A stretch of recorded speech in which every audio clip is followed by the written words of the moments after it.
We honour and pay respect to the traditional custodians of the many lands and waters upon which we work and live, paying particular respect to the Turrbal and Yagara peoples.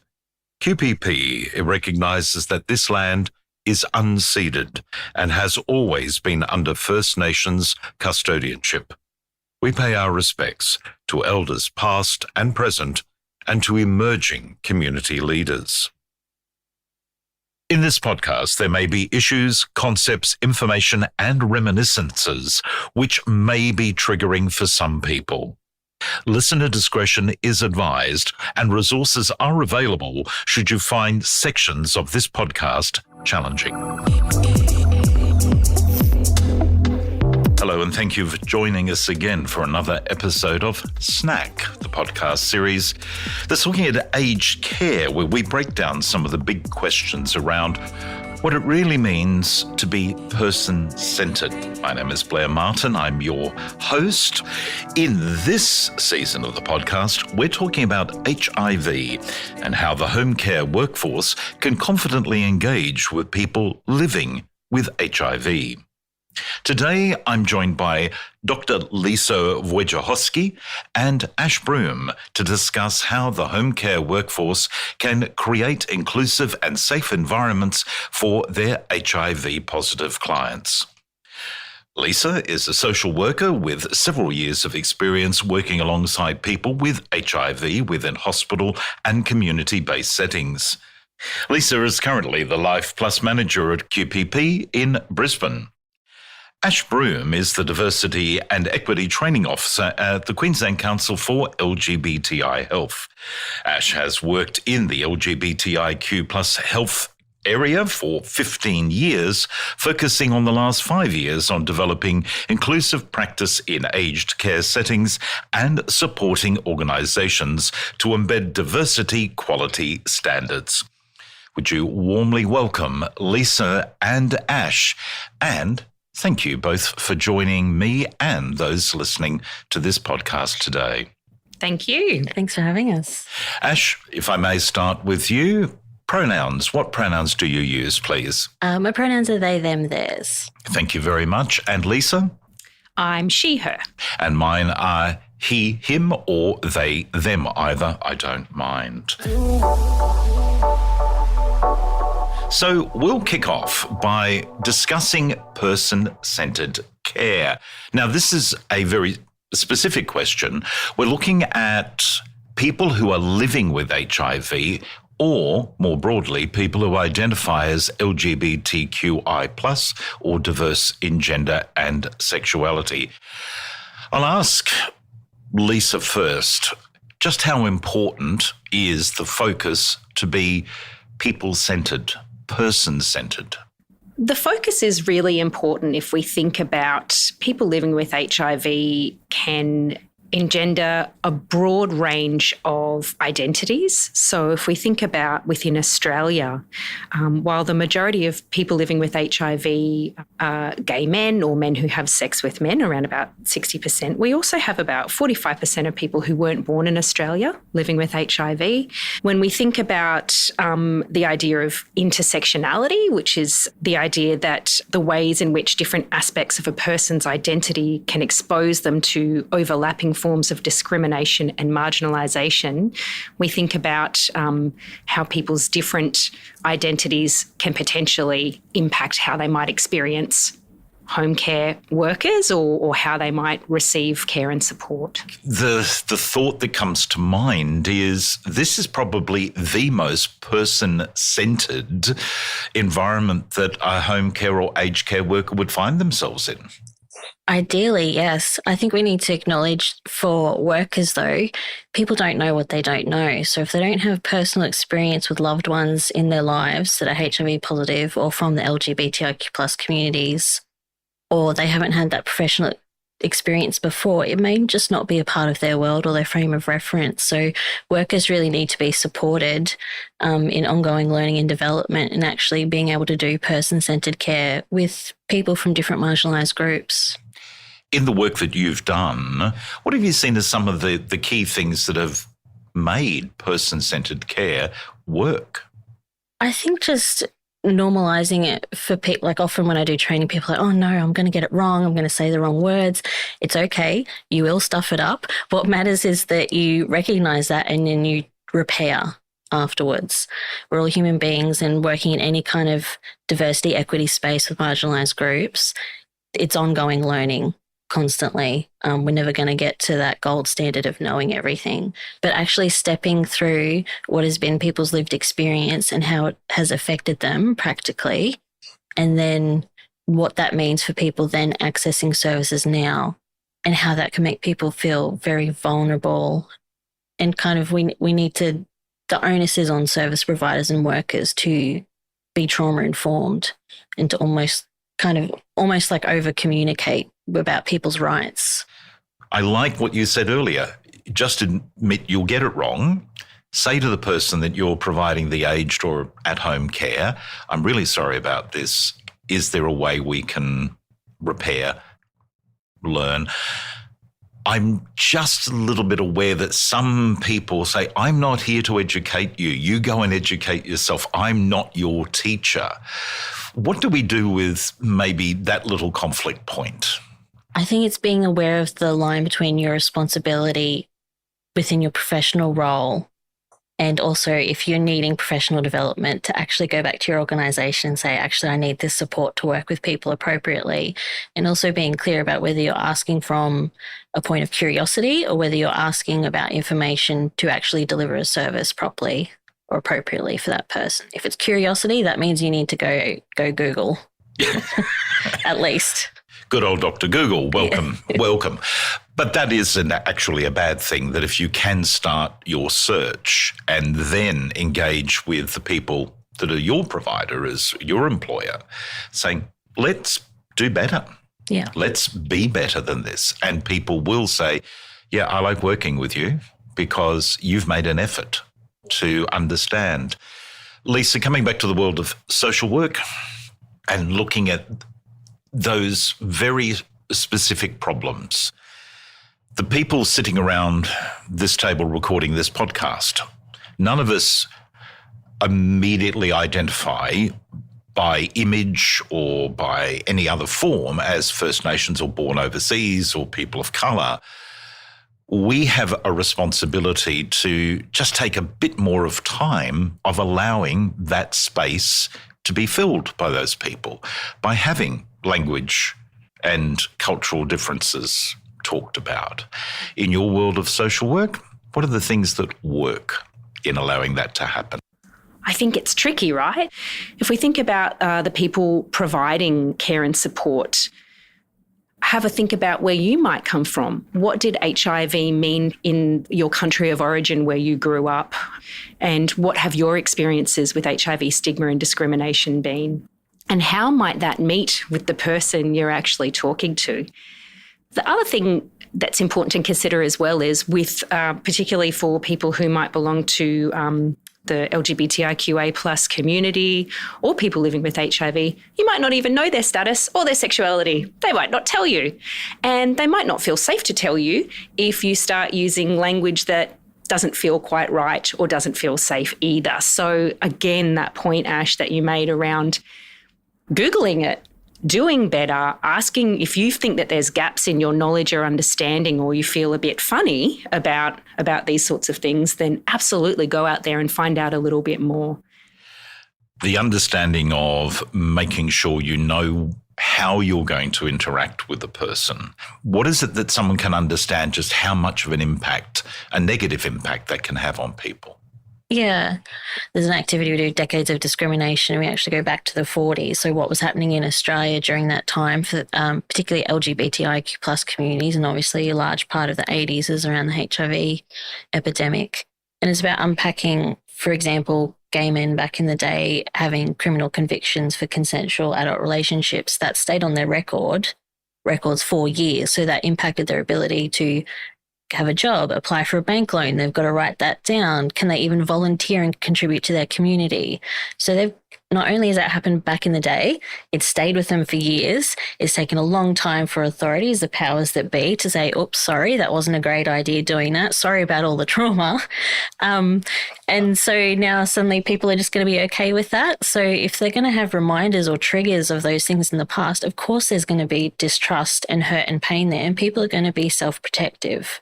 So that's why we need to overly communicate and indicate you are safe, you have rights here. If you're not safe, here's where you can go for support. You can talk to me. I might not know everything, but my intention is to be a positive support to you. And I think a key phrase that's often used in the work that you do is inclusive care recognises there are complexities. There are bits on top of bits on top of bits that some fit together, some don't, and one size fits all simply doesn't work for everybody. Everyone is going to have a different experience with that. There are so many interesting steps that we can go through here, and I would like to hear from both of you about fostering open and non-judgmental communication with the client. What are some of the ways, if I could ask both of you to share from your experience, what are some of the ways that a person providing aged care and or at-home care can develop that relationship with the client? From my perspective, my brain keeps going back to the concept of cultural humility. Every interaction you have with someone, no matter who they are, there's going to be differences in your experiences, identities, let alone some of those bigger things that can feel like they divide us.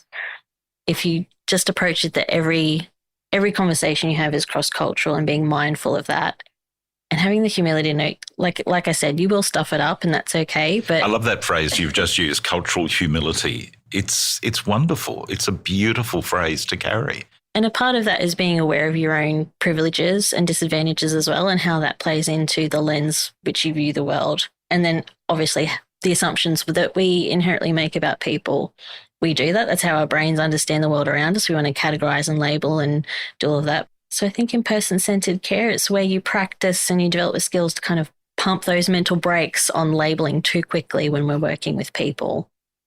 Lisa? A couple of things. I think, like you said, labels can be really important or useful or even powerful when people are using them for themselves. I think they can be problematic or a little bit dangerous if we are ascribing labels to other people. And so part of that is about listening to other people's ways in which they describe themselves and respecting that and using them, just like we introduced ourselves and our pronouns, for example, in this space. Gender affirming language, Ash, I think we've talked about that. That has to be a key point. Like, don't assume. Ask, get into the stories with people. I am very interested in another thing, and I've started to notice this because I've done some work in some other areas, particularly education, and I've noticed people wearing rainbow badges, saying ally, or just the rainbow badge, or trans ally, or things that say you're safe with me. How important is that? And again, I'd like both of you, because you both come from same but quite different experiences of working in people living with HIV. Ash? It's really important. And if I just reflect on my own personal experience, just as a person in the community, if I go to even just a cafe and they have the little rainbow flag on the door, and that's created a sense of safety for me. So for people that are feeling quite isolated, they have a lot of mental distress, or they don't have safe spaces, particularly at home or with their family of origin, that kind of stuff can be really, really important. Lisa? Absolutely. I echo that. I think in the context of HIV, where as a home care worker, you might not even know that someone's HIV status because it might not be relevant to your role. If you're doing some domestic work, it's not relevant for you to know their HIV status. But if you've educated yourself and you understand HIV and you wear a red ribbon, for example, to indicate that you're an ally or that, you have some understanding in that space, that's going to be a visual indicator for someone to go, okay, they get it. I feel safe. They may or may not disclose, but it's absolutely something that will indicate to them that they're in an environment where they could, if they wanted to, potentially. What does an aged care or at-home care worker really need to know about people who would like to keep their privacy and not disclose status and not disclose their identity and the reasons why? Sure. I mean, there's a few things to unpack there, isn't there? So if people's HIV status is known, that can be a source of potential or actual stigma or discrimination. Many people living with HIV have had experiences where their status has been disclosed without their consent, and that has then also eventuated into some form of stigma or discrimination. Because in the perfect world, we would love to be able to say, yeah, disclosing my status, disclosing my gender identity, my orientation, how I identify, it's fine, it's perfect, it's not going to have any comebacks. But unfortunately, we don't live in the perfect world. Yeah. So while HIV now is a chronic condition that's manageable, because of the stigma, and we, going back to the crisis years in the 80s, there is it's a stigmatized condition. So if someone has HIV on their records or on their care documentation, that can potentially open them up to experiences of stigma. It's not like writing diabetes or writing any other kind of health condition on there. It's different. It just is. So I guess there's a few things that it's really important to think about when you're working with people living with HIV in that space. Like, don't write HIV on documentation if it's not relevant. Have a chat if you are aware of their status, if they have disclosed their status to you, and it might be relevant or important to mention that in the process of your providing care or support. Talk with the person first and find out whether or not they're comfortable with you sharing that information with others. Don't just share someone's status without their consent. Because they may not have disclosed that to the people they are closest to. Their family, their friends may not know. And confidentiality needs to be kept. Absolutely. Other really key parts as well is, we were talking before about coming from a place of humility, not assuming things, but also balancing that with being educated or, filling in the gaps of your own understanding around certain things. Ash, in the work that you've done in education and helping people understand how to communicate, that area of confidentiality and informed consent, is there any way people don't get it? I think sometimes people can get caught up in that curiosity, well-meaning curiosity, and don't realise that they've overstepped. They're just not thinking. But ideally, I try to frame it for people that we want to provide people invitations to disclose. They can disclose if they're comfortable. If they want to tell us, great. But if it's not necessary for care, then we don't need to know. We want people to have that control over their own personal information. In the work that you've done with people living with HIV, and again, acknowledging, Ash, you have more of a work in the aged care area. Do you have any real-world examples of where things have turned around and you've had a great success, something really good has happened? Yeah, so we had an example where we had one of our community members going into an aged care space, actually.